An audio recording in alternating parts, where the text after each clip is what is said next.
Hey, I'd like you to refrain from having your mom over every weekend. I boldly told my husband how I really felt. He sighed loudly. Lisa, you forbid everything. What do you mean? You don't want me to build a house. You don't want my mother to come over. You forbid everything. I didn't mean it like that. Then, what do you mean? How long do we have to wait? My name is Lisa. My husband Frank and I have been married for 5 years. We have one common goal. We want to buy our own home. Now that we've saved up a down payment, we're ready to move on from renting. The home I've always dreamt of.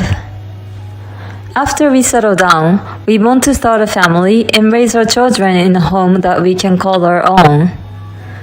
Such hopes were growing, but a dark cloud looms over us. My mother-in-law, who had heard about our plans to buy a home, began to make some suspicious moves. I heard you're finally buying a home. Yes, that's right. Have you already decided on what kind of home you want? Yes, I have an idea of what we want. Well, that's great. Let me know if there's anything I can do to help. Thank you very much. Oh, by the way, have you been to the showroom near your house? No, we haven't been able to get an appointment there yet. Well, I'll make an appointment for you. We can go together. No, I would like her to refrain from it. I want to inspect the new house with my husband alone. But after that, my mother-in-law kept trying to get involved in our choice of property. She even made unannounced visits. I got you a brochure of land for sale. Thank you very much.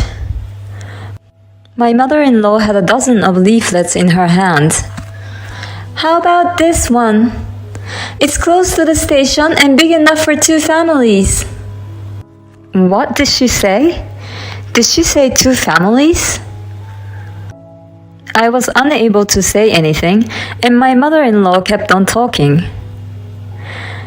If the train station isn't close by, it's not convenient for anything. And you better be close to a hospital for when you get old. This property is close to a supermarket. You already have a hard time deciding which one to choose, don't you? At first, she asked if there was anything she could do to help. But before I knew it, my mother-in-law was taking the lead in choosing the house. She's pushing her wishes based on the assumption that she'll live there herself. This is not good. I told my husband everything that had happened that night. Oh, I think she might have mentioned something about living together. What? You want to move in together? Yeah, well, if you will let her. I won't force you, don't worry. I'm feeling a little blindsided by the statement of my husband. If I let her? I don't think so. I can't believe my husband would continue to dilly-dally. I'll be the one who gets the bad end of the stick when I finally tell my mother-in-law that we're not going to live together. Why can't he realize that? Shall we stop building the house? What? Why? Because the way you said it. If I choose not to live with her, she'll know I said no. We're going to be together for a long time, and I don't want things to get awkward. I don't want a house if that's what it's going to take. I can raise my kids in a rental. And we can use the down payment we saved up for our children's education. Then my husband clearly started to panic. Wait a minute. I get it. I'll say no to her and we'll build a house. No, that's fine. You can't even talk to your mother. I've never seen my husband speak up to his mother. Don't worry, trust me. Why are you so desperate? I want to live in my own house and raise my children there. You weren't so enthusiastic when we talked about that. No, I was excited. That's a horrible thing to say. I feel the same way about our children. I see. My husband told me that he would turn down his mother, but I thought it would be impossible because of his personality. But the day after we talked about it, my mother-in-law stopped bothering us. And she apologized to me over the phone. Lisa, I got scolded by Frank. He told me that he wanted to live with you alone. I'm sorry I pushed my opinion on you. My husband really talked to her. He could speak up when it was really needed. But I wonder why I was still suspicious deep down. I told my husband about my mother-in-law's apology, and he had a very satisfied smile all over his face. You see, when I say I'll speak up, I'll do it. What's that look in your eyes? I was wondering if you really said it. Are you doubting me? Isn't that awful? I haven't seen you speak up to your mother in 5 years. And it's not like you actually said it in front of me. That's terrible. I tried so hard. You're right. I'm sorry. I mean, you're sweating like crazy. Why is that? Oh, it's hot. It's kind of hot today, isn't it? It's the middle of winter. By the way, let's get the contract on the house. You want to build a house so bad? Of course I do. That's what we've been saving up for. At this point, I was no longer interested in building a new house. My own home that I had dreamt of so much. I worked so hard to save up the money. But because of my mother-in-law's behavior and my husband's attitude, I felt as if the ladder had been removed.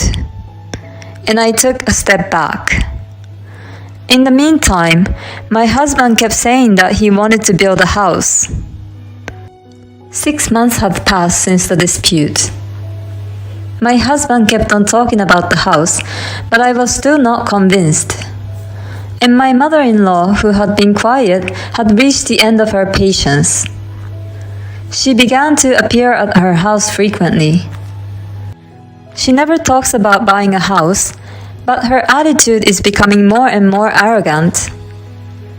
My husband and I both work, and we both have weekends off. My mother-in-law comes to our house every weekend these days. If it was once a month, I could deal with it. But if she comes every weekend like this, I don't feel at ease. My husband seems to be very happy. I'd like to take a rest at least on Saturdays and Sundays.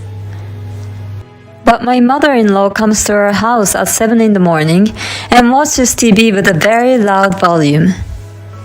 When I don't get up, she walks back and forth in front of my room. My husband is busy taking care of my mother-in-law, so that should be enough. When I couldn't stand it and got up at 7:30, my mother-in-law would say, "How can you sleep in when you have a guest over?" And she stays until late on Sunday night. My husband doesn't say anything about her behavior. And when I look at him, the word divorce comes to my mind. But I want to avoid divorce if possible. I wanted to talk about what I could do to make things better. Hey, I want you to refrain from having your mother over every weekend. I boldly told my husband how I really felt. Then he sighed loudly.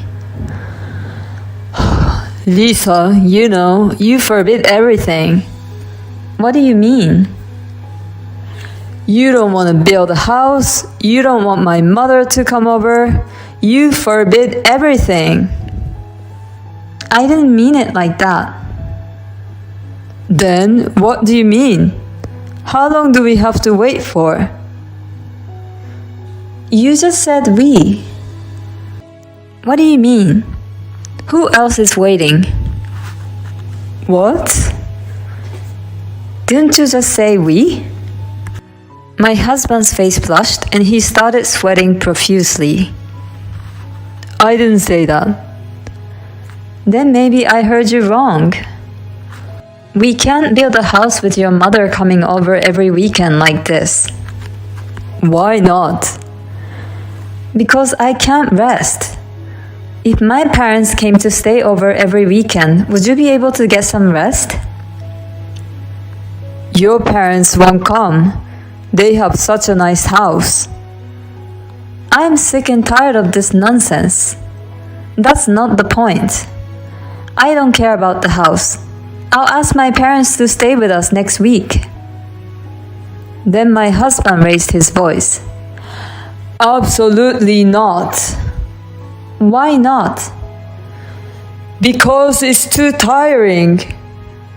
Don't tell your parents to come over. My mother is the only one allowed here. This is my house too. I'm the head of the house. If you can't do what I say, then get out. Are you serious? You're no use to me at all. I'm done with you. You can't make my mother happy. And she can't live with us if we can't build a house. You promised she wouldn't live with us. What are you talking about? Once the house was built, we could do whatever we wanted, including living with my mother. What do you mean? I told you this much, and you still don't get it? I was going to invite my mother in when the house was built. I knew it. How could my mother-in-law back down so easily? My husband was just plotting with her. I see. That's what this was all about. Okay, I'll leave. I hope you won't regret it. Of course not. Don't even show your face in front of me again. I took the bare minimum of my belongings and headed for my parents' house. My parents were surprised at my sudden return, but when I told them what had happened, they welcomed me warmly. That's what family is all about, right? I guess our relationship was ruined when I couldn't trust my husband at the beginning. Dad, I'm sorry. I know things didn't work out between you two, but work and personal life are two separate things. Yes, I agree. And my husband and I are divorced. No alimony claims against each other. No money disputes, just the division of property. But 3 months have passed since then, and my ex-husband is now on his knees on the ground in front of me. I'm sorry, father-in-law. I'm not your father anymore. Be careful what you call me. Boss, this is a left turn, isn't it? Because I divorced your daughter? What are you talking about? Why did my ex-husband come all the way to my parents' house and get down on his knees? It's because he got an unwanted transfer.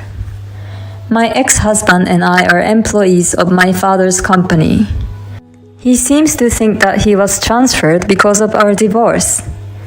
But his transfer has nothing to do with the divorce. My father said during the divorce that private life had nothing to do with work. Every employee of his company is assigned to a regional assignment for a few years. But it's for the purpose of improving their skills, and none of them were ever transferred as a punishment. But that doesn't seem to make sense to my ex-husband.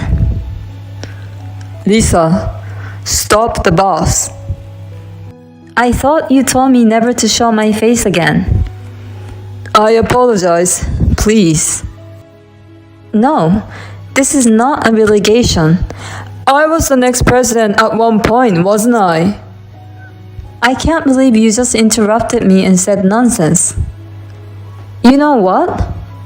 I think you're mistaken. I'm the next president, whether you divorce me or not. What? Of course, I'm his daughter. My ex-husband nodded and disappeared from our house. And the next day, he submitted his resignation. People around him told him it wasn't a relegation, but he wouldn't listen to them. A few days later, my ex-husband was found in an unexpected place. I was casually watching a documentary program on the TV, and my ex-husband was on the program. One of the people standing in line for meal donation at a volunteer organization, poorly dressed, was my ex-husband. You never know what life has in store for you. I thought of the word regret that I said to him in a bitter way. I'm sure my ex-husband regrets his actions. The fact that he was holding two of the meals in his hand suggests that one of them was for his mother. I don't have all the details, but it seems certain that he's living a life far removed from the one he had before. And I'm currently enjoying being on my own. I'm busy with work during the week, but on my days off, I enjoy my time. It's a blessing to be able to get a good night's sleep. I don't have to be slammed in the morning anymore. I live in such happiness. It's the coldness of her ex-husband which she couldn't explain to people that made her suffer. I'd love to have it as a shield when I say no to my in-laws. Lisa, you did a great job. I hope you can enjoy your time on your own now.